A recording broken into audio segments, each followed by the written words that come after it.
Digər bir mühüm məsələ kişiliyin etibarlı olması xüsusiyyətidir.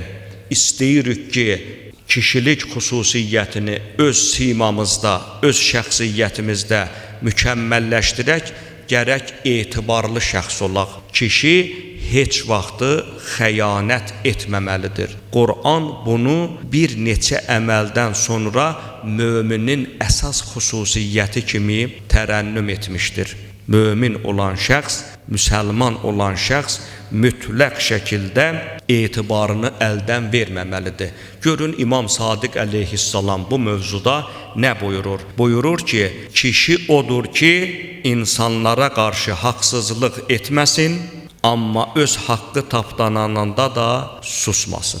Deməli, insanlara qarşı haqsızlıq etmək və yaxud da başqa bir mübarək kəlamında buyurur ki, əsl kişi odur ki, ona arxalananları heç vaxt məyus etməsin. Görürsən, bir şəxs sənə etibar eləyib, hər hansı bir malını, pulunu, namusunu, hər hansı bir nəyini sənə əmanət edibsə, mütləq şəkildə o əmanəti sahibinə qaytarmalısan. Verdiyin vədəyə mütləq əməl eləməlisən.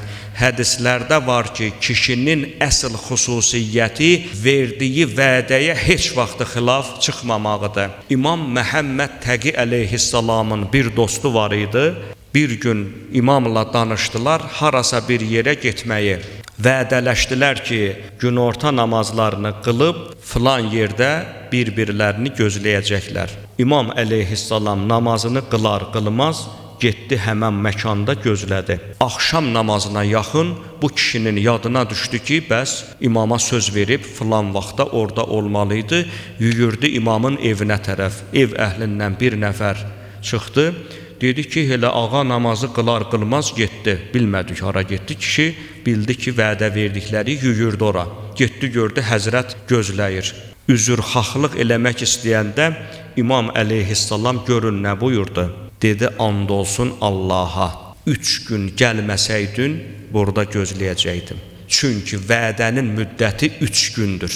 3 gündən sonra vədə itər. İmamdan əxlaq öyrənmək lazımdır, kişilik xüsusiyyətini öyrənmək lazımdır. Amma bu günləri bəzən baxırsan ki, bəzi o imamlarımıza məxsus olan o xüsusiyyətləri yaşamırıq və yaxud da yaşaya bilmirik. Deməli, kişinin mühüm xüsusiyyətlərindən biri də verdiyi vədəyə riayət etməsidir.